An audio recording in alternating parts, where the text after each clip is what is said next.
Hello and welcome into Third and Four. I'm your host, Patrick Rocca, joined alongside by my longtime friend, Brandon Lunkley. Give you a little bit of background information on the two of us. I went to the College of Sports Media in Toronto, Ontario, where I learned to do things like this, sports podcasting. Brandon, give us a little bit of background on yourself.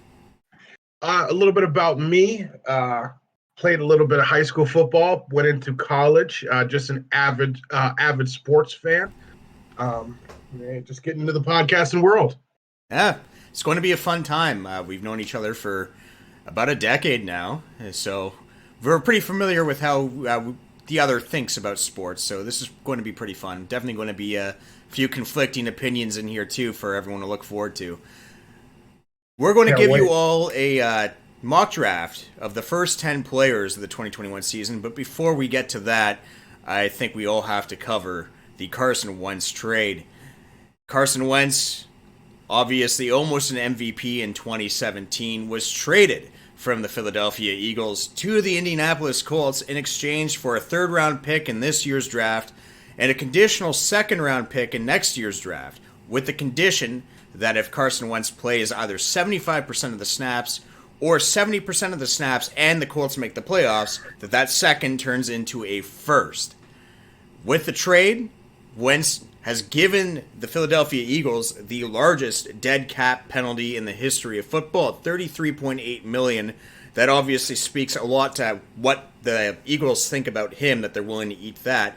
But your opinion on Wentz seems to be complete 180 from the Eagles, isn't it, Brandon? Yes, I actually do agree. I do think that the team and the actual fan base essentially scapegoated Carson Wentz, which is why they're currently not happy with the return they got. If you look at some of his statistics, and specifically when we look at the Indianapolis Colts, we have Frank Reich as the head coach. So Carson Wentz played under Frank Reich for 2016 and 2017. Now, his 2016 season was his rookie season. He did throw 14 interceptions, I do believe, for 3,700 yards. But it's that 2017 season and Frank Reich's last season with the Eagles as offensive coordinator, where he was essentially an MVP candidate and made his first Pro Bowl. Now, no, you go ahead. I do believe that the Eagles teams have been highly overrated, and that is one of the reasons why I'm buying into Carson Wentz with the Indianapolis Colts. It's interesting that you're talking about the Eagles being overrated, and this is one of those things that maybe I diagnosed this wrong. I mean, personally, right now, my interpretation of Wentz's 2017 was that his numbers might have been inflated because it seemed so seamless for Nick Foles to come in, step in, and win a Super Bowl with that squad once Wentz went down with injury. And then we saw what happened with Nick Foles afterwards. With Carson Wentz, I'm not as high on him, partly because of what I just stated. The other part, too, is because, at least to me, it seemed like he was a little unsettled. A lot of his turnovers, he only played the 12 games, but he did turn the ball over 15 times, which is not good when you're averaging over a turnover through the air a game. And a lot of those looked like he was just lost offensively out there. Not one of those cases of like a Brett Favre gunslinger that's just trying to put the ball through the air. It almost looked like he didn't know where his receivers would be or where he should be throwing the ball in the first place.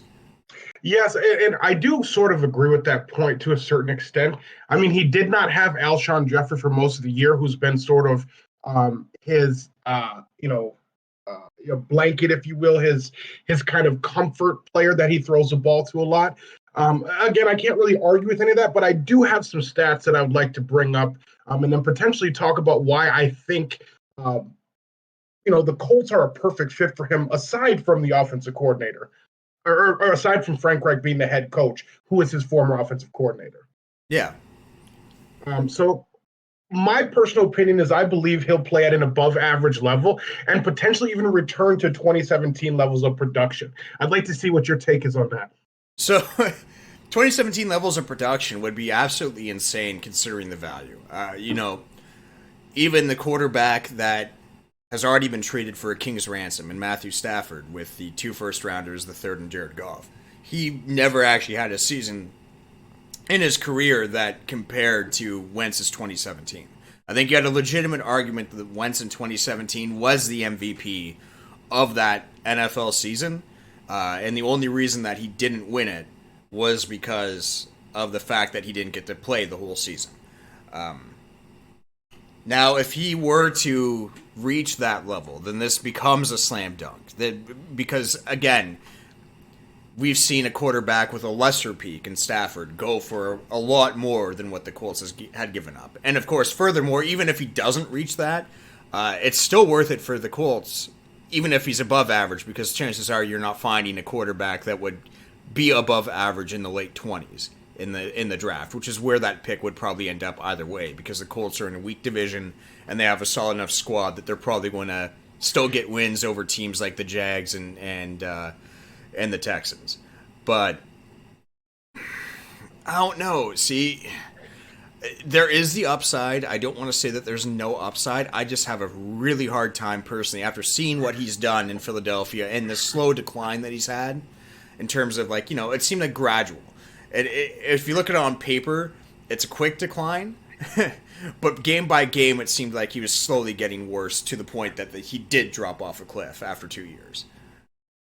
Yep. I mean, I can agree with that. I'm going to throw some stats at you that I can already feel the brotherly love coming my way from the Eagles fans. But let me throw these stats at you. So with Philadelphia, Carson Wentz has not been sacked less than 25 times in a season. He was sacked 50 times through 12 games last year. Yeah. Now, I think anybody would be a bit jittery behind that line. Oh, definitely. And also, now I'd like to give you some stats about the two quarterbacks that are essentially, well, Phillip Rivers is no longer with the Colts, but I'd like to provide you some additional statistics and get your opinion after hearing these. So Carson Wentz through 12 games last season was sacked 50 times. That was the most sacked quarterback in the NFL. He was hit 66 times, which is the fifth highest rate of being hit for any quarterback. And the percentage of time that he was pressured during dropbacks was 29.7%. That's the fifth highest. So he's top 5 in sacks, hits, and percentage of time pressured. Now, Phillip Rivers through 16 games was sacked 19 times, which is the 30th most sacked quarterback last year. He was hit 37 times, which ranks 21st out of quarterbacks hit. And the percentage of time that he was pressured on dropbacks was 16.5%. Now, to caveat that there, Wentz may have been holding the ball longer. Phillip Rivers may be a quicker gunslinger, but I don't know if that necessarily makes up for the discrepancy and kind of the line play that each of those quarterbacks had. And let's be honest, Phillip Rivers could probably not run a 5.2 40 at this point in his career. Yeah, probably not. It's interesting, too, because one of the things that I thought of once you were, talking about the sacks and maybe holding the ball on too long, it really does seem like sacks beget more sacks, in the sense that if you're a quarterback that is getting hurried a lot, getting hit a lot, getting sacked a lot, you almost get that fight or flight or freeze sort of instinct, right? And so it seems to me that quarterbacks that get hit a lot, for whatever reason, will either throw the ball away too quickly or hold on to the ball a little too long because there's just overthinking things, and then they get hit again. So it's entirely possible that could have been the case, right, with Carson Wentz. You don't have time in the pocket, or if you're just getting hit all the time, it does affect your decision-making in some way. It could account for why his play has dropped off as much as it has. The other thing, too, that's interesting is I am a believer that you give any quarterback, these are still professionals, right? The worst quarterbacks in football are still going to be better than anyone you can grab from the CFL for the most part, or anyone you could grab out of college outside of the top quarterback prospects in any given draft. So with that being said, if you give them a clean pocket for about 4 or 5 seconds, they will still make a throw. They can still make a read. The difference between an elite quarterback or even like a good quarterback and a bottom-feeding quarterback at the NFL level is just that ability to make that right decision a second or a second and a half quicker.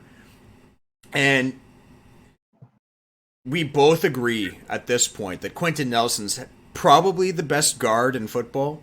Yeah. And that Colts offensive line is very strong. And we're also aware of the fact that they are looking to improve the tackle position.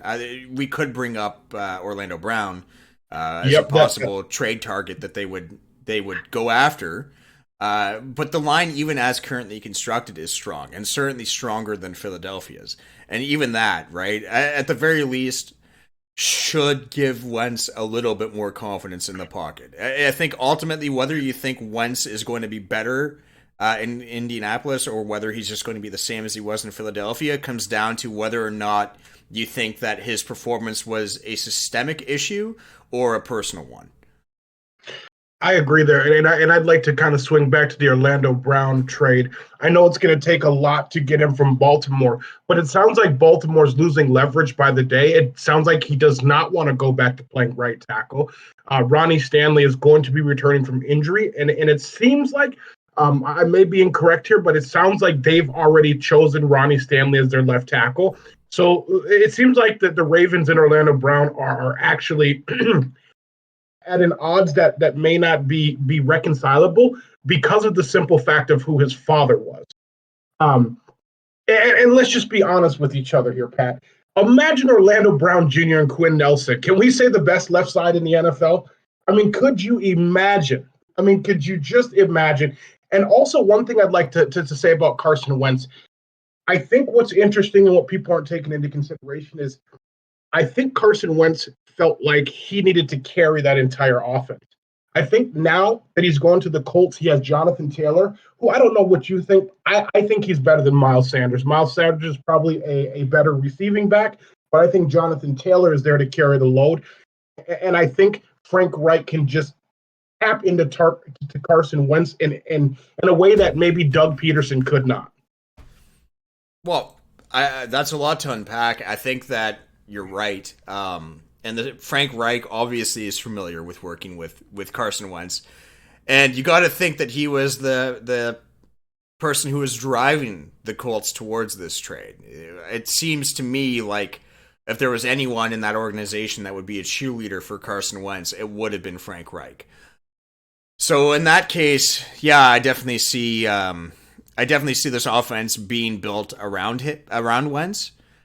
And it's probably going to be promising in that sense. Jonathan Taylor, for sure, is the best running back that he's played with in quite a long time, perhaps in his career. And given the fact that Taylor is such a good ground and pound sort of back, just a sure, I don't know how to really describe him in the sense that he's like your every down, just hand the ball off and watch him go. Maybe pick up 4 yards here or there. He's just a very reliable every down back. It's probably just the best way to put Jonathan Taylor down. Not going to be like the big guy that runs off for 75-yard burner plays or anything like that. It's not like you got Chris Johnson 2K out there, but you certainly got someone that's capable, someone that defenses have to hold accountable, and someone that can at least get enough yards out there to have a consistent rushing attack. And it's going to lend itself probably to a pretty good play action scheme that should also help out Carson Wentz if it's executed properly. So it's one of those things too. I mean, I watch a lot of Detroit Lions football, as you know. Unfortunate, that's my curse, as being a Lions fan. So maybe I'm just a little bit too used to seeing a team have a quarterback that was able to work with no running game whatsoever in Matthew Stafford for the last 12 years. And maybe that has led me to maybe understating the significance of having a run game. So one thing I want to preface about Jonathan Taylor, he's not no CJ 2K. He did run a 4.39 at his combine at 226 pounds. Yeah, of course. I mean, he's got some speed. Don't get me wrong, but I'd never look at Jonathan Taylor as being the guy that, he's a guy you hand the ball off to. He's an every down guy. Yeah. And another thing I think that is very underrated that Eagles fans in particular are not taking into consideration is, if I'm not mistaken, the Colts have about anywhere from $40 to $60 million available to spend in free agency, which could drastically change the way that that team looks offensively and defensively before the start of next season, or even potentially before the start of the draft, which would potentially allow them to phone up Baltimore and say, hey, listen, we got the 21st pick. We're looking into Orlando Brown Jr., who, if I'm not mistaken, is also still in his rookie deal, but will need to be re-upped here soon. And as you just stated, they're going to have the space to be able to sign an extension to an expensive tackle. And then you got Quinn and Brown on your left side for the next 5 to 6 years. Yeah, and this is actually the reason why I wanted to bring up the Orlando Brown trade idea. I mean, it's something that we did discuss before this show, but it also makes sense because we've already heard the rumors of the Colts looking at moving Q to tackle, which requires a slightly different skill set than guard. And we're both in agreement that Quentin Nelson, if he keeps up his play, is going to go into the Hall of Fame. He's playing Hall of Fame level guard play. And I do think it's a huge risk to take a player that is by far the best at his position and try him somewhere else where you already know that he is so good where he is. You know, he might be a good left tackle, don't get me wrong. I think that Q could play left tackle, but would he be able to play left tackle at the same level he can play guard? Because that would be impossibly good. Interestingly enough, Joe Thomas echoed the same sentiment that you had as well. So coming from a guy like Joe Thomas, I think it's in their best interest to keep Quinn at guard, like you mentioned. Yeah, and I think that that's what they're going to do. They're going to explore any option that they can. I think whether it be trade, whether, you know, going after Orlando Brown, or if they do look at taking a guard in this draft even, or I mean a tackle in this draft, who knows? I just think that that's going to be a position they're looking at. Especially considering the fact that they did just invest 2 picks in a quarterback. So they're going to want to protect Carson Wentz, and I'm sure that they're aware of the stats that you just gave, obviously. I mean, their jobs depend on it, and they're probably aware of stats that we can't even have access to that would all point towards Carson Wentz just needing a good pocket to maybe be successful. And so I'm sure that that's what they're going to try and achieve over these next 2 seasons, is to protect him as best as they can. Yeah, I totally agree too. And also, I mean, if any quarterback is pressured on less than 20% of their dropbacks, I mean, that's just an incredible number when you think about it. I mean, that is incredible. I mean, and with Carson Wentz's ability to run, I think a better offensive line actually makes him more dangerous as a runner as well. I know they don't want him to run that much, but I think having that fortification up front on the line, which is definitely going to be leaps and bounds ahead of Philadelphia, I do think that's going to allow him to run in specific situations that he may not have been able to, or maybe forced to run in Philadelphia. Yeah, 100%. I think from the Colts look like they're going to have a bright future, just from the fact that they do have an active front office that's willing to take risks. So let's talk about the bright futures of perhaps individual athletes.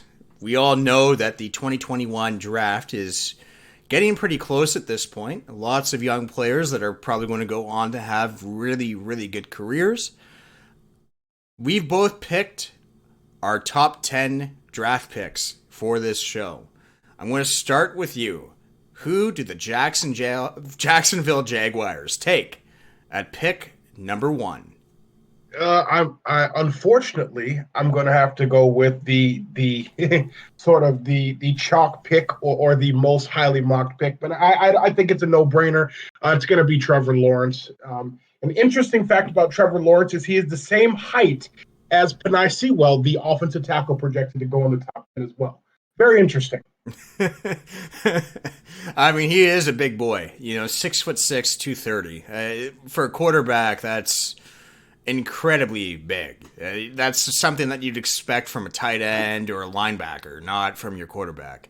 I was just going to say, what's interesting about Trevor Lawrence to me as well, kind of comparing him to past quarterbacks, I almost think he's the best of Joe Burrow mixed with the best of Justin Herbert. Well, that's very high praise. I mean, considering the fact that Burrow has been touted as being a franchise guy.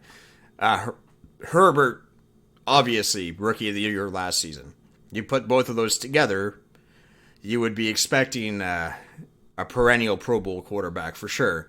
I think the biggest thing with Trevor Lawrence that impressed me, despite the fact that obviously he was impressive all throughout college, was his pro day. He looked fantastic, and you had to know that the torn labrum in his non-throwing shoulder would still be hurting him, even just going through the motions and the normal mechanics, and you couldn't notice at all, which seems to me like not only does he have the natural skill, he probably has the toughness to just play through injury and be a durable quarterback as well. He seems like, a lot of guys in his position, right? Consensus number 1 overall pick. If they needed surgery on their non-throwing shoulder, they would have just told the scouts, you know what I am. I don't need to show up for pro day. But he was insistent on doing it. And what's interesting about the pro day, I'm glad you brought it up sort of to my previous comparison. He had the touch of Joe Burrow, the touch and the accuracy of Joe Burrow, but he had the arm strength of Justin Herbert. And that's kind of where I draw that analogy from. Yeah. And to be honest, if there was a pick anyone else than Trevor Lawrence at this spot, whatever fan base, assuming the Jags keep it, which I think they will, and I'm sure you also believe they're going to keep this pick. If they went anywhere other than Trevor Lawrence, I'm pretty sure Jacksonville Jaguars fans would riot. So I mean, no offense to Jacksonville Jaguars fans, but that'd be a very small riot. Okay, fair point. I think that will put us to the Jets, who are next on the clock. I actually agree with you on Trevor Lawrence, so we're just going to move on. The Jets are on the clock now at pick number 2. Who do you got? I am going with the consensus number 2, Zach Wilson. I do think it will be a quarterback selected here, but my pick is going to be Zach Wilson. All right, so why do you got Zach Wilson there? I just think he's an overall better prospect than Justin Fields. I think, I just see him being a better fit in New York and for what they're trying to do. He does sort of have that mobile aspect, maybe not as much as Justin Fields, but I think some of his other attributes make up for that. See, it's interesting because I think personally that Zach Wilson is the second best quarterback in this draft. I think that he is better than Justin Fields. But my pick for the New York Jets was actually Justin Fields. The reason why is because we know that the Jets were really in on getting Deshaun Watson, but they didn't want to pay the price. And so I think they're going to go into this draft looking for the best comparable to Deshaun Watson, which out of their pick that they'll have with Lawrence off the board, I think Justin Fields does play the closest to Deshaun. And no one can deny the fact that Fields has really good arm strength.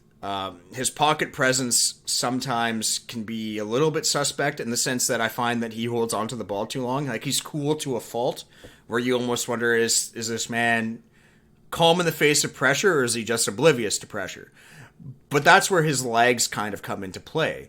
2019, his season in 2019 with Ohio State was incredible. The year he went for 41 touchdowns, 3 interceptions, and then added 10 rushing touchdowns on top of that. It's one of those dynamics that I think the Jets particularly were interested in Deshaun Watson. The ability to make a throw and to make a strong throw combined with the ability to run around and make something out of nothing. With the Jets in particular, we have to be honest here. There's not too much talent that the Jets have at the moment. They need someone that can make something out of a nothing play. And I think Fields fits that billing a little bit better than Wilson does. I think Wilson's a better quarterback in terms of all of the prototypical quarterback stuff. I think he'll be a better quarterback long term. But for where the Jets are right now, I think the athleticism of Fields gives him the edge, and they will go with Fields at number 2. Play devil's advocate as well there, though, for my pick. With the emergence of Mekhi Becton, I do believe that the scramble ability becomes a little less valuable. The man is 6'8", 350 pounds, and is a stone wall on your blind side. And that's kind of what drove me to select Zach Wilson, maybe a more traditional pocket passer with the ability to scramble if need be, especially when they know they have the presence of a young Mekhi Becton for the next decade. Yeah, I mean, either way, we both agree that it's going to be quarterback. I think everyone now is expecting quarterback. If they go somewhere other than quarterback and just stick with Sam Darnold, after everything that we've heard about them trying to unload Darnold, it would surprise everybody. That's gonna be a riot worthy of news coverage. For sure. Well, let's just go across division. Pick number 3, thanks to the Houston Texans. The Dolphins have the 3rd pick in this draft. Who do you got taking, or who do you got the Dolphins taking to go to Miami? This guy is one of my favorite prospects. As you know, I am a sucker for the big boys in the trenches. I am going to actually pass up on potentially one of the best receivers, and I think the Dolphins go with Panay Sewell here. I know they took some linemen last year, with multiple picks, but I don't think you pass up on a potential generational tackle. But to caveat that, the issue is here. Tua is a left-handed quarterback, so essentially his blind side would be the right tackle. So I think that's the only place where you can get caught up in is this the right fit? The talent is there. I think the kid would probably be higher if either one of those teams didn't need a quarterback necessarily. Yeah, I mean, there's a good argument that Sewell is the best prospect in the draft, regardless of position. I think you can legitimately have that argument. Certainly, in terms of pure talent, I would probably put him number 2 behind Lawrence. I also got Panay Sewell going here. I find what's kind of funny about it is this pick came from the Laramie Tunsil trade. And, the Texans were so excited to give up a bevy of picks to bring in their franchise left tackle that they decided to basically hand the Dolphins their next franchise left tackle to get that done. It's kind of funny how that came out to be. One thing that I think is interesting about Sewell is the raw athleticism for his size. Guy's big, 6'6", 325. Yeah, I mean, even for a lineman, he's pretty big. And the other thing that's surprising about him is how quick he is on his feet. You showed me some of the tape that he made. His ability to go into the second level and block is a little bit alarming in a good way. He will just bowl people over. He seems to be like he could be a very effective part of the run game just as much as the pass game. And I think for the Dolphins, having a well-rounded tackle like Sewell would completely change the entire way the offense works. I also think that Tua, let's be honest, Tua didn't really impress too many people. You even had some anonymous teammates tell the media that they weren't buying into the whole Tua Tagovailoa. I can't say his name right now, but they weren't buying into Tua. Essentially, right? They weren't buying into that experiment. Maybe if you give them a little bit better protection, that changes. Maybe just as we were saying, Carson Wentz might be a product of a poor line. Perhaps with Miami, you get a franchise left tackle. The line's not terrible by any means in Miami, but Sewell might end up being the best tackle in football at some point. And if you add that, that changes a good line into a great line. And I think it gives them flexibility, right? I do believe they drafted Robert Hunt and Austin Jackson last year. Yeah. I do believe Robert Hunt was supposed to be projected to play guard, more than tackle. So I think it gives them the opportunity to put Hunt back at guard and potentially move Austin Jackson as well. So I think it is a hard pick, but I do think it's the right pick. 100% agree with you there. Going from one team in the South, let's go to another one in the NFC. The Atlanta Falcons. This might be the most interesting pick in the top 10 for a multitude of reasons.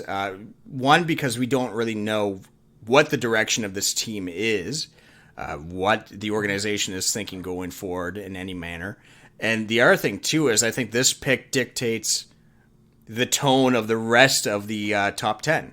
Whoever they take here is going to have major shockwaves for the back 6 picks of the top 10. Yep, and I kind of prefaced this with you earlier. I didn't give you full information, but I kind of prefaced it, and I think my selection here is going to shock a lot of people, along with the receipts, if you will, for why I would take this pick. Yep. So shoot it. Go ahead. All right. So I have the Atlanta Falcons taking Justin Fields. A lot of this could be speculation, but one of the reasons is there's a quote that the new GM Terry Fontenot relayed on a podcast, and I'll go ahead and read that for you here. It says, whether we're talking about free agency or whether we're talking about the draft, we're going to add to every position. Fontenot said, we'll build strength. We're not afraid to build strength. We're going to add to every position. It's about adding. It's about adding. We want a culture of competition. And Arthur Smith, the new coach, has said we want to bring in smart, tough, highly competitive football players that are going to fit in this culture. And we're going to do that at every position, whether it's quarterback or whether it's wide receiver. You look at former Packers GM Ron Wolf, you always bring in quarterbacks. You need to bring in quarterbacks, whether it's in the draft, whether it's in free agency, or signing guys off the street. Now, to preface, there's going to be no free agency for the Falcons. Continuing with this quote, it's so important bringing in quarterbacks a lot, build strengths. Former Ravens GM Ozzie Newsome brings in the best players available. These are men that have all had success, and it's about having the right 53. But we have to add competition in every position, so we're not going to be afraid to add strengths. Both Ryan and Julio Jones are really good, and I'm excited to be here with those players. And that's interesting. I mean, that's a very interesting quote because it does signify that he is looking to upgrade in some manner, or at least get the heir apparent to either Julio Jones or Matt Ryan. The Fields pick would definitely be one that would signify the end of Matt Ryan's tenure in Atlanta. I think that would be obvious. And it's hard for me to stick with my pick once you brought up that quote, just because I don't see how you could say that and not see the ramifications of making such a statement. To even bring up the subject as a general manager, you have to know how that would look to those two franchise players. And you have to build a relationship with these guys. The last thing that either one of Ryan or Jones would want is to have the general manager fuel any media speculation as to their departure. Yeah, especially on a podcast. Yeah, especially on a podcast of all places. I'm still going to stick with my pick just because of the fact that I don't think last year, and I know you agree with me on this, that last year wasn't the fault of Matt Ryan. I think Matt Ryan is still a good quarterback. He's not far removed from that 28-3 Super Bowl. He really isn't. And the Falcons have just been a dysfunctional organization since then. But again, I don't think you lay any of it on the feet of the quarterback, really. There's been a lot of issues Atlanta's had, but I think Matt Ryan's been the one constant bright light there alongside Julio Jones. And so I think at this pick, they're going to go with Kyle Pitts, the tight end out of Florida, for a couple reasons. I think that it's important to get Ryan a weapon, and to get Ryan a weapon that doesn't threaten Julio Jones' status. It kind of makes both of them happy, right? If you end up going with one of the big three receivers in this spot, maybe that will rub Jones the wrong way. You see it as his replacement in the number one receiver spot, right? And also, if you go quarterback, especially if you go Justin Fields and you try and groom Justin Fields for a year, I don't know how Matt Ryan and the rest of the team would take that with a young rookie on the bench. It would probably demoralize the team in many regards because Ryan has been the leader of that Falcons team for well over a decade now. If I'm not mistaken, I think Matt Ryan has already made it clear that he'd be willing to mentor another quarterback. Now, obviously, the listeners do your research on that, but I do believe I've heard that statement made. Except the thing is about this, right? I mean, Brett Favre also was publicly fine for the most part with Aaron Rodgers being taken because of the circumstances. But then when you actually hear the stories about did Brett Favre actually embrace Aaron Rodgers at all? And the answer was no. So, there's a public face and then there's reality. And I think that even if you have the best intentions of being a good mentor, you don't really know how you're going to react to any given situation until it actually is right in front of your face. In theory, it might sound okay to mentor some young kid, right? But when the kid is actually there and you now know that your days are numbered, I can see your attitude souring for sure. Another thing too that I want to preface here, and I kind of want to circle back to our original conversation.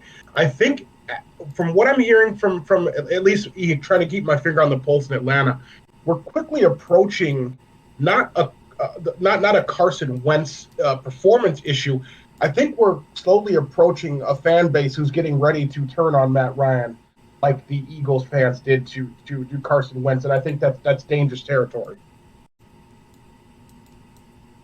Oh, I agree. Just because, again, there's so many problems with this team. I think defense is a huge issue with Atlanta, and maybe Matt Ryan can't be the guy anymore that can gunsling you to a victory when your defense is giving up 30, 35 points. But there's so few quarterbacks in the league that can, and it's one of those situations where I think you have to be careful what you ask for. You might think you're going to get something better than what you currently have, but there's been so many times that a team thinks that the grass is greener on the other side, and all it actually is a bunch of dead brush that's now lit on fire.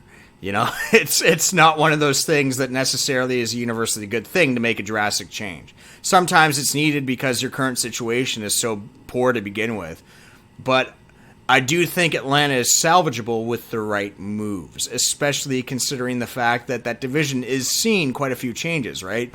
Drew Brees is retired, and the Saints have this crazy cap situation that there's probably a good chance that team is not going to be the top dog in that division like they have been for the past 5 seasons, at least in the regular season. Yeah, they're in trouble when it comes to free agency, and that's why I think this draft is so important, because we don't necessarily know what the cap is going to be next year as well, right? So if Atlanta's this cash strapped issue, this could potentially roll over into a multi-year issue, and it could be devastating. Yeah, 100%. And that's one of those things that I think Atlanta, if they play their cards right, given the entire situation in the division, right? New Orleans looks like they're going to have to blow it up a little bit. They're going to fall down. Brady probably has 2 or 3 more seasons left. Once that happens, if they can't find an heir apparent, they're not going to be a Super Bowl contender in Tampa Bay either. And then the Panthers are also going through their own rebuilding process. So, if everything falls right for the Falcons, I think if they stick with Matt Ryan, they could actually find themselves in a wild card position just by virtue of the fact that outside of the Buccaneers, the rest of that division looks like they're going to it's falling apart a little bit, and that's the thing is you can just as easily, if you're wishing for Matt Ryan out the door, sure, you end up with Fields, and he could turn into the next Deshaun Watson, like I stated in my Jets preview, if he does make it to 4. But it could just as easily turn out. How many times have we seen quarterbacks bust? Especially, quarterbacks that aren't the first overall pick. Not first overall, first round quarterbacks are an even higher risk than taking a quarterback at 1 overall. At least historically. And so what if you find yourself in that run, right? What if you find yourself in that sort of Joey Harrington, Ryan Leaf sort of, situation? That's the scary part, I think. You could just as easily find a run of busts Yeah, I and mean, and never find your guy. just to build off what you said, there's a franchise that I do follow very dearly, and we actually grabbed one of those busts by the name of Christian Ponder, probably one of the worst quarterbacks ever picked to wear the purple. So I'm very familiar with the quarterback roulette. Yeah, and that's the whole thing. Is I think you know what you have in Matt Ryan. It's one of those situations where I just think, if I were in charge, I would almost have to be assured that that position will be fine if I move on. And that's the thing. And that's why I think they go Kyle Pitts, or should go Kyle Pitts, because I think it's a better bet to compete, in my opinion, with Matt Ryan at the helm. Julio Jones still is your number one wideout, and then adding someone that cannot be defended by any linebacker in this league for the most part in Kyle Pitts. His 6'6" frame. He can make any catch that you throw his way. Sure hands, great body manipulation. You could even get him off to the sidelines. He'd keep his feet in bounds. He's an athletic freak in that sense. Not a very good blocker, but if you're looking at any throwing formation and you've got Pitts and Jones, one of them is going to get open, and Matt Ryan is going to be able to make that throw. Yeah, and Calvin Ridley too. Calvin Ridley too. I mean, and that's the thing, right? You give them. I can't believe I almost forgot about Calvin Ridley. You get Calvin Ridley too with Kyle Pitts and Julio Jones, and you're laughing. You're just laughing. It's that simple. And don't forget, though, both those receivers had their best season when Austin Hooper was going off as well too. So I definitely actually agree with the Kyle Pitts. This quote really drove me to Justin Fields, and I think you can kind of understand. Oh, 100% understand. I think after hearing that quote, they probably will go quarterback. I just don't know if that's the right play. I think it's not. I think betting on Matt Ryan and betting on those receivers and getting a game-breaking tight end would at least put that offense as one of the best in football. I agree. I just can't overlook a new GM literally calling out adding to quarterback and wide receiver, and then referencing a Packers GM. Now, it wasn't the Packers GM, but look what the Packers did last year. And then also, like I had mentioned kind of outside the podcast, he talked about Ozzie Newsome, who drafted Lamar Jackson as Joe Flacco was on his way out. Now, that's a lot of speculation on my end, and it's just sort of reading into the tea leaves. I could be totally incorrect there, but it's kind of interesting how he named those two former teams, specifically with what the Packers did last year, and then what Ozzie Newsome did bringing in Lamar Jackson. 100%. This is the pick to watch for sure. Next on the clock at number 5 are the Cincinnati Bengals. They took Joe Burrow last go around. Who do we get in Cincinnati this time around? Can we start this phrase, Burrow's boys are back in town? Because the Bengals are going to be grabbing Jamar Chase, Burrow's best, outside of Justin Jefferson. Obviously, as he came on last year, I think Jamar Chase was, just somebody that Burrow's comfortable with. They're going to hit the ground running. I mean, you then have Tyler Boyd, you have Jamar Chase. And you have another. I'm not exactly sure what his name is, but they had another rookie they drafted last year that came on strong as well. I also struggled here and kind of went back and forth between Jamar Chase and Rashawn Slater. But the rumblings are that there potentially could be a guard signing in the Bengals' future. So I just thought, let's bring Burrow's boys back to town.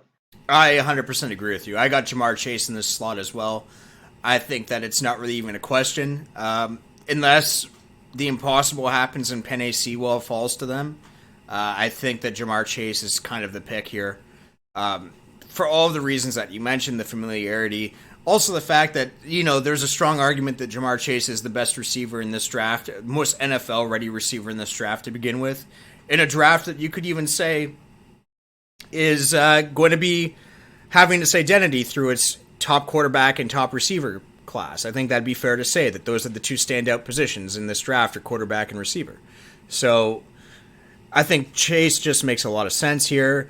and it also gives Burrow not just someone that he's familiar with, but talking about the chemistry of Jamar Chase and Joe Burrow almost understates how good Jamar Chase is just on his own as a receiver.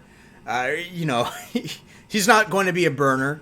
He's not a guy that's going to be, a Randy Moss type, just get behind everyone and make the big catch. But what he can do is get up on balls. He creates enough separation between him and the corner that he is going to beat a lot of corners in this league. And he is going to be a guy that no matter what team gets him, whether it's Burrow and the Bengals or someone else, they're going to get a sure-handed receiver that can make plays and can be a go-to number one option. Something interesting in your description of Jamar Chase, it sounds awfully familiar to a guy who was drafted last year from LSU. Yeah, I wonder who that is. And I did remember his name, T. Higgins. So you could essentially have Jamar Chase on the outside, T. Higgins on the outside, and Tyler Boyd in the middle. That is a formidable 3 wide receiver set right there. In my opinion, T. Higgins was a steady target for Burrow last year, and you have 3 receivers who haven't really hit the prime of their careers. I mean, I think Tyler Boyd is maybe 25 or 26. I mean, that could be the start of just some unstoppable weapons down there in Cincinnati. That the fans truly deserve there. It's hard to be a Bengals fan. Oh, I don't want to get too off topic here, but when they had Palmer and Hushmanzada and Ocho Cinco, they were a fun team to watch back then too. It seems to me like Cincinnati, a lot of the times, they have weapons. Also AJ Green as well, right? Yep. They have standout weapons on offense. It's just a team that's never been able to get over the hump and actually, be a Super Bowl contender for whatever reason. And maybe in this Joe Burrow era, especially considering that his weapons are going to grow with him, they'll develop something that the Bengals have never had before. Yeah. I mean, I don't want to say it yet, but it seems like maybe management has figured out how not to destroy this pool of talent they have, but we'll have to wait and see. I could be proven incorrectly as soon as pick 5 in this year's draft. Yeah, who knows? I mean, again, this is what's fun about the NFL draft, is just the amount of uncertainty. We could be completely off base on all of these picks. We'll only find out on draft day whether or not we were in the right ballpark. The next team that's coming up, we've already talked about at length in this podcast. That is the Philadelphia Eagles at pick number 6. They've moved on from Carson Wentz. I think we're in agreement here that they're going to be building their team around Jalen Hurts. Whether we think that's a good idea or not is not really relevant right now. Who do they pick at pick number 6? Who I am going to get lit up again. I'm going to be feeling the brotherly love here, probably from the Eagles fans. I've been doing a little bit of research, and the rumblings are that the Eagles would like some competition for Jalen Hurts, and I actually think the pick here is going to be Trey Lance.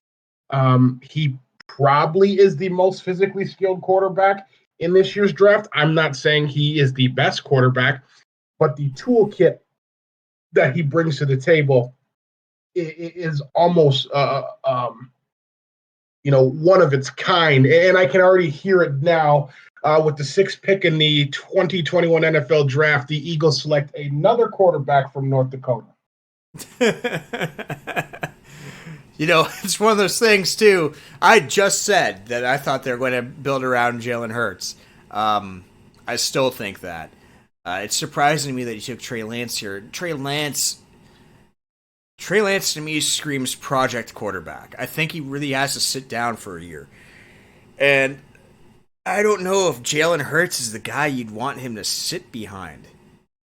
I don't know. It's very strange. It's a strange combination in my head because I've just been picturing Trey Lance as being that guy, like being, for lack of a better comparison, the Patrick Mahomes. Not that he's going to be Patrick Mahomes. Patrick Mahomes, I think, is by far the best quarterback in football at the moment in terms of pure talent. I don't think that's not what I'm saying Trey Lance will become, but I think he has to pull a Mahomes and learn.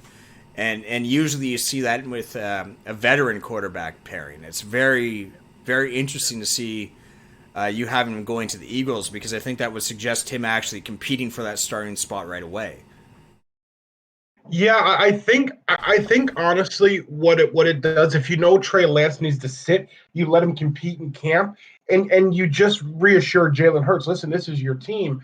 I mean, but Trey Lance is essentially a better Jalen Hurts, in my opinion. Well, he's got all of the athletic tools. 100% he's got the athletic tools to be a good quarterback.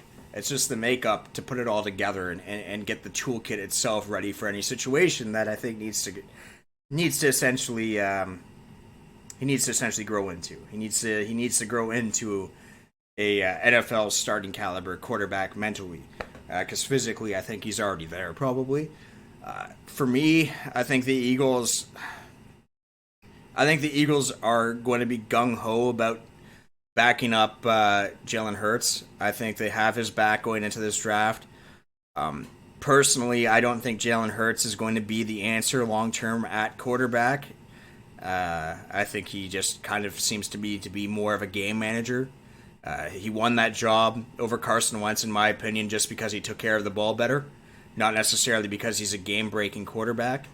But they're going to believe in him, and with that, I think they end up taking Devontae Smith. The biggest reason for the Devontae Smith pick is just because they've cut Alshon Jeffrey now. They've let Deshaun Jackson go. You know, who is he really going to throw to outside of Ertz? It's one of those things where don't be surprised. Don't be surprised if Ertz is gone. There's some rumblings that Ertz is not happy at all with the Eagles at this point as well. And there have been rumblings of that too, right? I mean, I could just as easily see Ertz.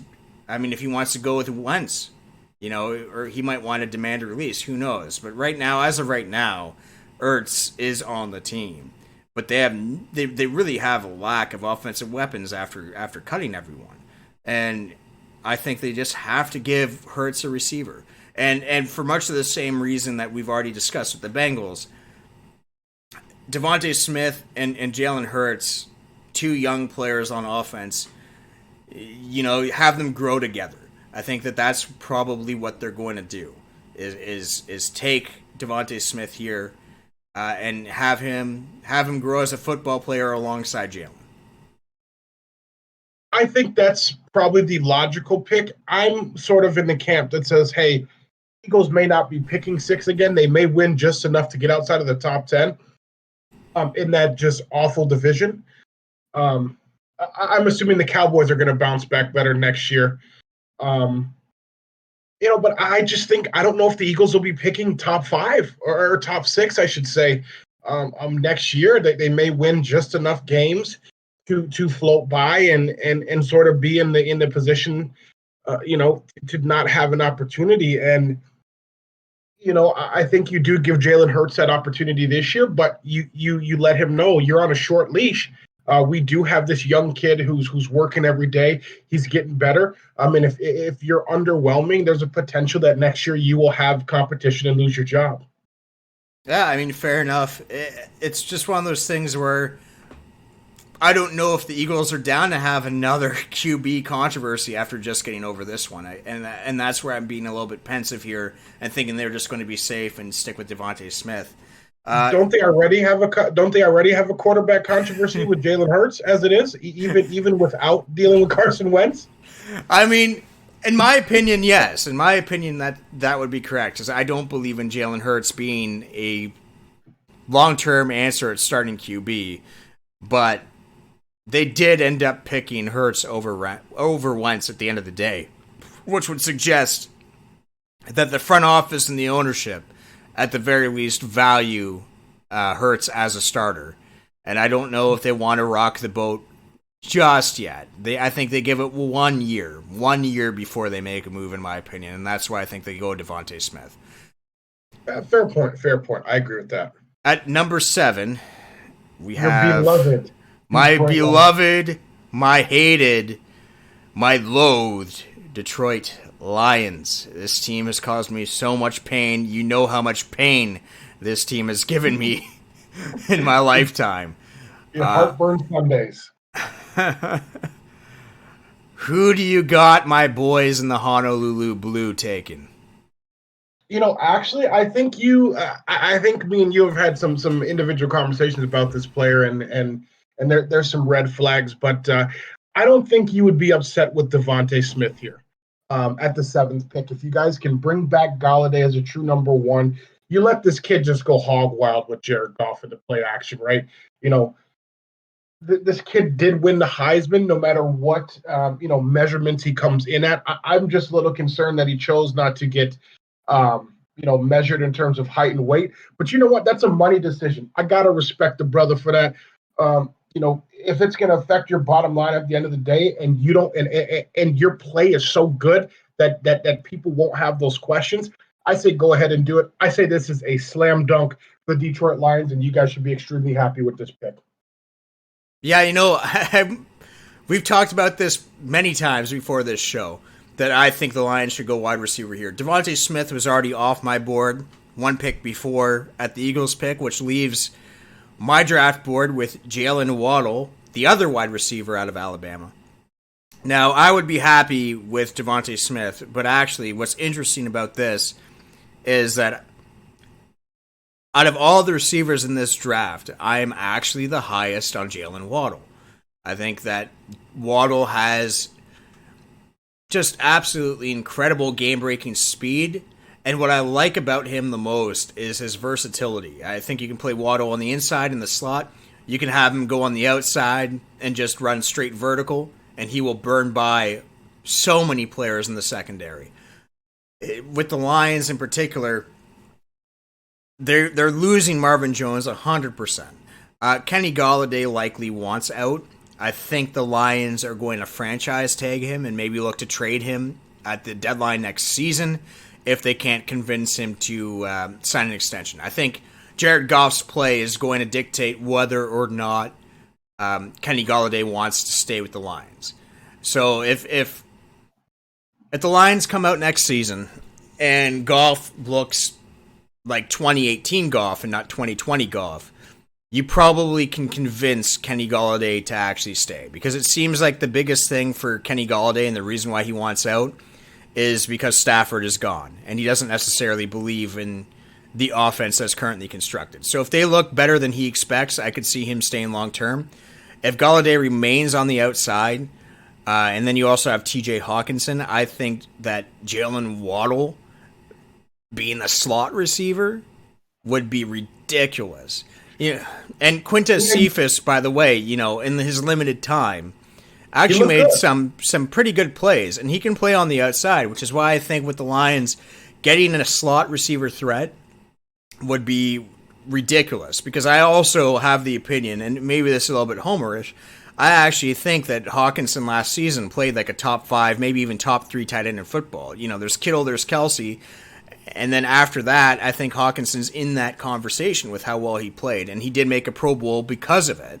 And so, all of a sudden, you just need to find a running back to go alongside DeAndre Swift, and the Lions' offense might actually look pretty decent, especially considering that their line between Taylor Decker and Frank Ragnow has a couple of really good pieces on it already, that a burner weapon in the form of Jaylen Waddle, or even another big playmaking weapon, as you stated, in Devontae Smith. Either way that they go, that offense actually looks ready to compete, in my opinion, if they get one of those two guys. Yeah, I mean, Jaylen Waddle has actually sort of been broken down as a player who had a more comprehensive route tree than, let's say, a Henry Ruggs, but has the speed of a Henry Ruggs. So if you can put essentially Henry Ruggs with route running in the slot, I mean, that's just an incredibly, it's just an incredible, valuable weapon. And don't forget, let's not forget here, Jared Goff. Cooper Kupp was another one of his security blankets. If you can get a guy like Waddle and put him in the slot and sort of essentially use him as a Cooper Kupp role, I think that's a big win there. Yeah. I just think if Devontae Smith is there, the pedigree is there, you can't pass it up. Yeah, and fair enough. And I think either way, if the Lions end up with Waddle or the Lions end up with Smith, I think they're happy either way. And I think Jared Goff benefits the most, obviously, not just from a statistical standpoint either. It's just one of those things that we know with Goff, what he can be. We've seen him already be a 2-time Pro Bowler in his 4 seasons, and we've also seen him look like a quarterback that, is in the bottom 10 at certain points as well. He's one of the most interesting quarterbacks in football in that sense because we really don't know whether he's a top 10 quarterback, which he's shown flashes of, or a bottom 10 quarterback. And so, the more weapons he has, I think the more likely it is that you can get something closer to the former than the latter. Full disclosure, this Detroit Lions pick was one of the hardest for me to make. And as a Lions fan, let's kind of take off your sort of sports, kind of being fair about things, and just as a straight homer, I had a hard time picking between Devontae Smith and Kyle Pitts. I actually think Kyle Pitts may be just as good as a weapon as Devontae Smith in a Jared Goff-led offense. Now, as a Lion fans, what do you think about that pick? And do you think that these are closer than most people would think in terms of why I had such a hard time making this pick? I think that the Lions can go anywhere. And that's where the Lions are the second hardest pick in the top 10 outside of the Falcons, because the Falcons can go anywhere as well. And what the Falcons pick does is dictates where everyone else can go.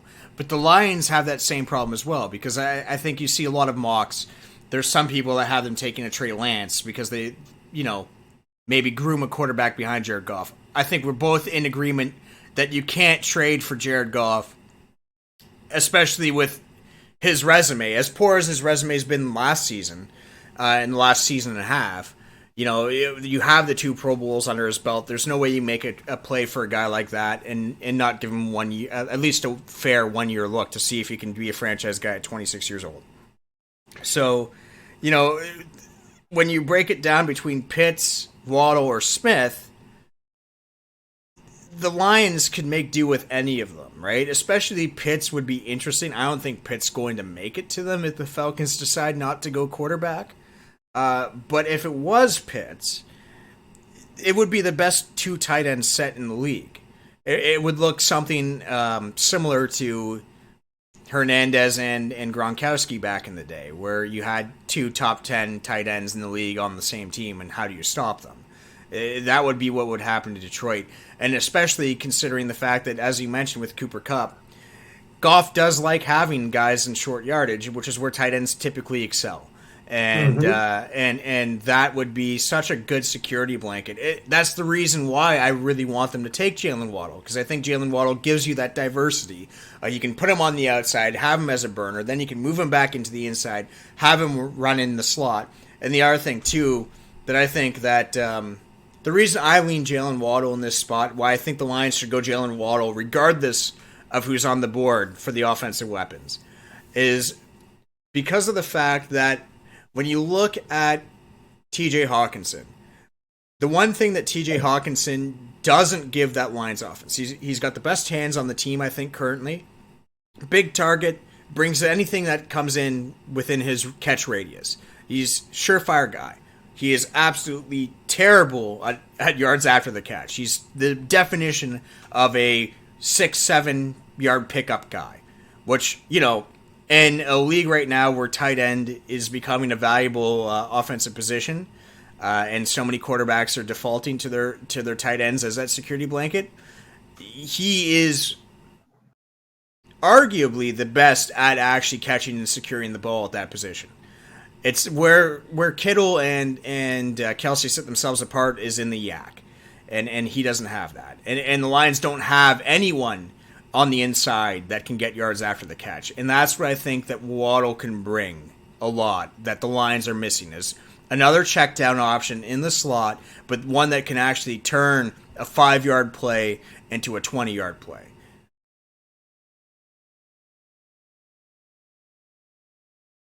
I agree with you there. I do as well. And one thing I did want to bring up too about Kyle Pitts here, and get your final comments on this. In a play action offense, how important is it to have two extremely talented receiving tight ends?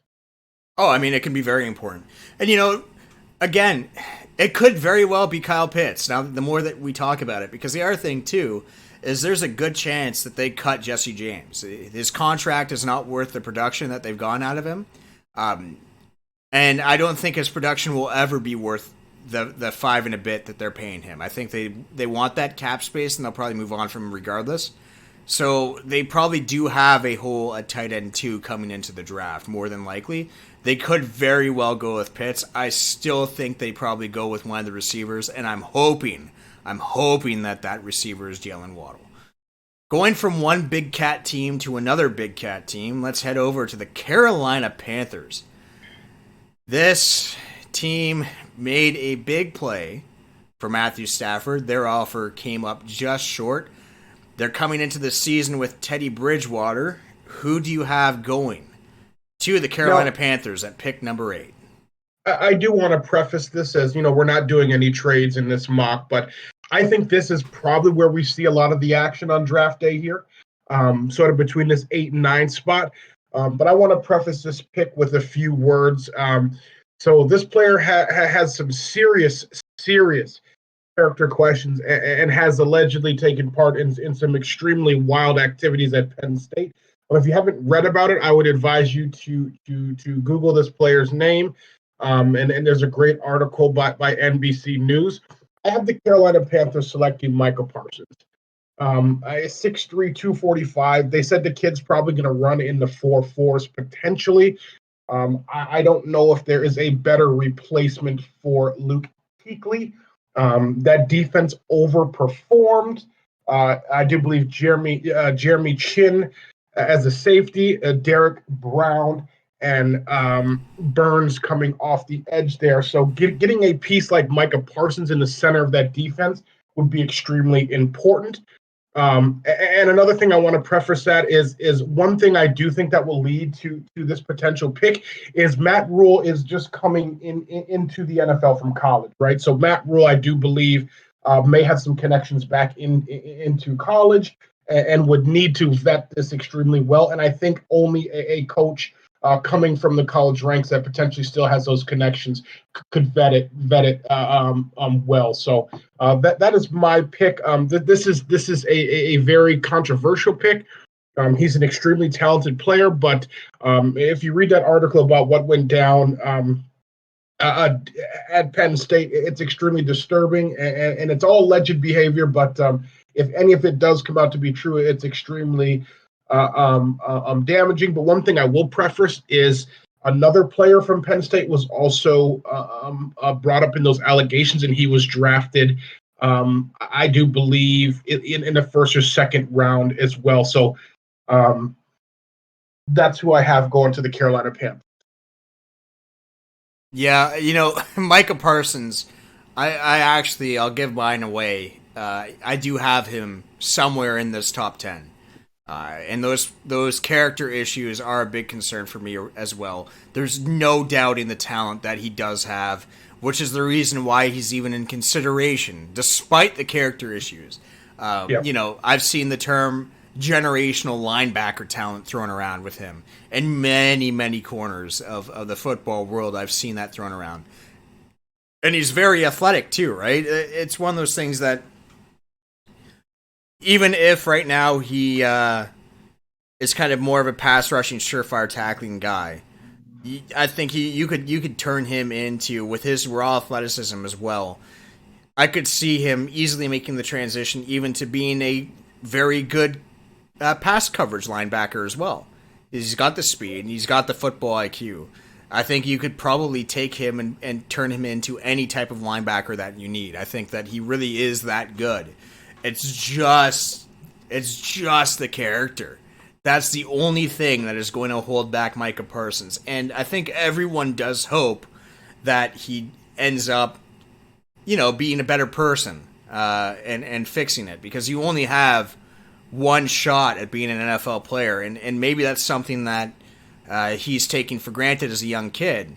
because this is a league where as much flack as the NFL does get for bringing back many players with certain controversial character issues. The one thing that doesn't typically happen in the NFL is young players that are unproven getting a second chance, right? You see guys like maybe a Ray Rice who does something horrible, but or a Kareem Hunt is a good example of someone that gets themselves in trouble, but gets a second chance, right? We've seen many players like that, but these are players that were established. These are players that have a pedigree. And if you come into the league and you already have these issues, usually you don't get a second chance. If you're deemed as being too toxic to work with and you don't have a resume at the professional level, you're usually done. So hopefully that doesn't happen to Micah Parsons, because he is a very, very, very good linebacking prospect. That being said, I've got in my mock, and this is an utter robbery for the Carolina Panthers, but in my draft, Zach Wilson falls to them at pick number 8. Wow, hot take alert. The reason being is because of the quarterback situations of all the teams preceding. I think, as I've already mentioned, the Lions have to go forward with Jared Goff. I think they have to show at least 1 year of confidence in him. Same thing with the Eagles. They need to show confidence in Jalen Hurts. The Bengals already have Joe Burrow. They have no need, right? The Falcons, I think, again, show faith in Matt Ryan. The Dolphins don't need a quarterback. They got Tua. The Jets already took Fields. So it does bring Carolina down with Zach Wilson. And, you and I have spoken at length about Zach Wilson many times. We're both in agreement that he is the second best quarterback prospect in this draft. I just don't think the Jets. I don't think the Jets take him, because I think the Jets want a more athletic quarterback, and that's why they go Fields. So Carolina is the beneficiary of that, and that's a franchise-changing pick, in my opinion. Wilson would even get to play 1 year under Teddy Bridgewater if you decide to develop him that way. They get so many ways to develop this kid. He could battle for the job right away. And if you go by some analysts, I was reading, particularly Mark Schlereth of NFL.com, he has said now that he actually thinks that Zach Wilson is the top quarterback prospect, even over Trevor Lawrence. And apparently there's been many anonymous NFL scouts that are now saying the same thing. If that is the case, if he does end up being the best quarterback in this class, getting him at number 8 would obviously be a dream.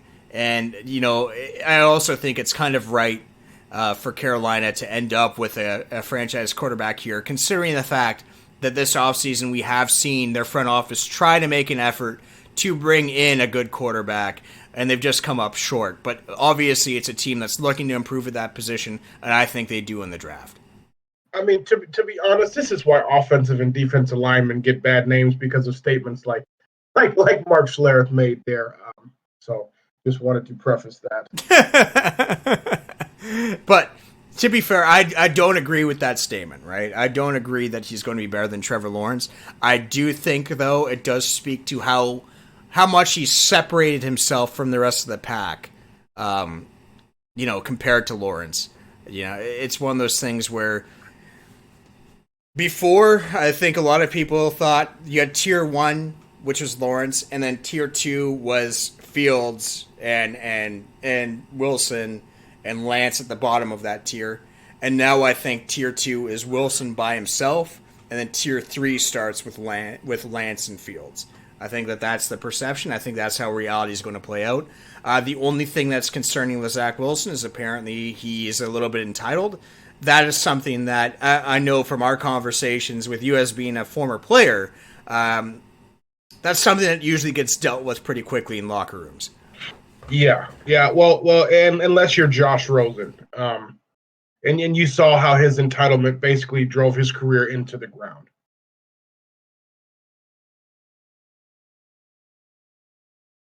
Yeah, I mean, there's no place for an entitled player in the NFL. It's the epitome of having to earn your spot each and every day, or it's a battle. You're playing in a sport where a lot of these guys, right? Like a lot of these guys can just go and get cut at any minute and lose a bunch of their money. So there's no place for someone that thinks that they own the world when guys are battling for their careers day in, day out. And that's why I think Micah Parsons has some serious character issues. He was the big boy on campus at Penn State. When he gets in that Panthers locker room, he's not going to be the big boy on campus no more. You're in grown man world now. You're not dealing with underclassmen and freshmen. You're dealing with 25, 26, 27, 30-year-old grown men who've been in the league anywhere from 2 to 8 years. So I think he may have character issues outside of the field, but I think a lot of that sort of a childish behavior in terms of what they were doing, that's a little bit more than childish behavior. The allegations that are being made, again, I'll preface it with that. None of this has actually come out as fact, but the allegations that have been made, I don't think you get away with that with that type of behavior in an NFL locker room. I've never been in an NFL locker room, but I just don't see how that would stand amongst those guys in there. Yeah, I mean, the NFL locker room is definitely a place where, at least from what we know, from the outside looking in and hearing all of the stories, it is a place of accountability and holding each other to account for whatever actions that you do make, right? And that's actually a perfect way to segue to our next team. One of the great leaders in the history of football was John Elway, and his Broncos are now on the clock at pick number 9. You and I both have the same pick here, I'm pretty sure, so why don't you go ahead and announce it? I actually have... So these two next picks are interchangeable. I know that's not really normal in a mock draft, but I have Caleb Fairley going to the Denver Broncos. I think they could take Surtain as well. These guys are literally both 6'2", around 205 pounds. They both have, kind of longer rangey shutdown corners. I don't think you can go wrong with either pick, but I do have the Broncos going Caleb Fairley. Now, what could swing that is Vic Fangio's the head coach of Denver, and maybe he drafts on the pedigree. So it's kind of why I have those two interchangeable here. It's funny because I actually have Patrick Surtain. So I coming in this, when we are in this discussion, I thought that you actually had Surtain in this spot, but as you said, this could just as easily be Fairley for me, and it really is interchangeable. I think either one will do that role of number one corner. I don't think you can go wrong. It's in many ways they're almost the same guy, if that makes sense, right? They function the same way. They play the same role. Maybe Surtain's got a little bit of a higher pedigree around the football world, but honestly, I think the Broncos would have to take at least one of the two corners here, given that it's a position that obviously they could use, but two, it's also a position that you don't find too many high quality prospects, and when two fall in your lap, you can't let both of them pass. No, you can't, especially with the size and length and the speed combination. I mean, when's the last time we've seen 262, 205, sort of rangy, explosive, quick corners, fall to 9 and 10? I mean, let's go back to your squad, the Detroit Lions. You took Jeff Okudah, with the top 10 pick. Yeah, pick number 4. Pick 4. Yeah, top 5 pick. And I'm not saying these guys are as good as Okudah, but to get one of these guys at pick number 9 is an utter steal, in my opinion. Yeah, I mean, when you look at the mold of players of this sort of frame at that position, you're looking at guys that go in the high top 10, right? You're looking at your Okudahs, you're looking at your Patrick Petersons, your Darrelle Revises, and those are all guys that went. I mean, like Revis, I think Revis and Peterson, I think were what, picks 6 and 7, I think. So you get them at the very end of a top 10, a guy in that similar sort of mold. To have two guys in that similar sort of physical mold at corner is just something that you don't see, considering how valued the position is in today's NFL. I think as unrealistic and maybe Madden fantasy draft as this next statement is, I think the Denver Broncos really consider trading back to try to get pick 10 to grab Patrick Surtain as well. Like, again, that's more fantasy land stuff, but to give you an idea of what I think about these two corners.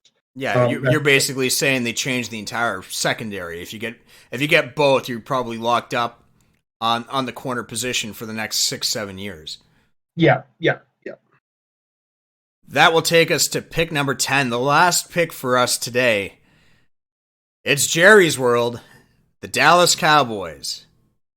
You've already hinted what your pick is. It's going to be the other corner. So why don't you explain why they take Patrick Surtain here at number 10? I think Jerry Jones loves shiny things that he's used to seeing before, right?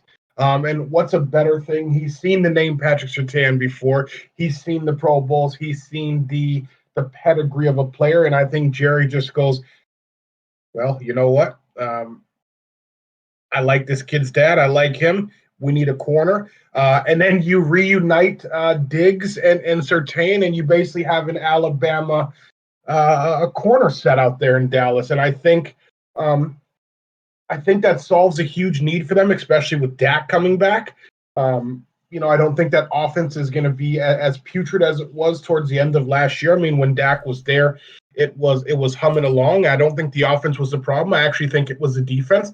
And I think starting with a corner like Patrick Surtain and Diggs, I think you have two very solid corners who can at least make some stops, and that high power offense can carry you guys to the playoffs.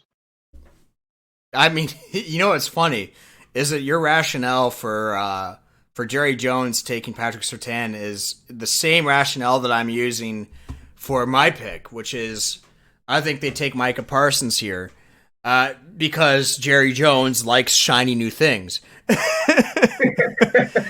The only difference is that I think Jerry Jones is a wild card. We all know this. And one thing that Jerry Jones is guilty of is he follows trends a lot. And the trend coming out of the latest Super Bowl with the Buccaneers overcoming the Chiefs, the narrative was on Levante David and Devin White and these fast, athletic linebackers that just seem to close in on every play that the Chiefs are trying to make. And that's why I got Micah Parsons going here, because Jerry's going to look at that Super Bowl, and with Jerry, it's always Super Bowl or bust, and he always tries to win a Super Bowl, it seems like, by copying what everyone else who's successful is doing. And so Micah Parsons is going to be his Devin White, his Levante David. And the other thing, too, that makes sense about this pick in particular is that if there's anyone that has shown that he doesn't care about character concerns, it's Jerry Jones. How many train wrecks have we seen come through the Dallas Cowboys organization over the years? I mean, you cannot have Aldon Smith and Micah Parsons on the same team. But this is what I'm saying, is this is a team that has always had this mentality of bigger than life personalities, good and bad. And they're going to look at Micah Parsons. Jerry's going to look at Micah Parsons, and he's going to see a top 10 talent regardless of the character. And that's why I think that he's going to go with Micah Parsons. So Parsons is there at 10. Parsons is going to the Cowboys. Yeah, I actually think if Carolina does trade up, I'm very much more in line with you.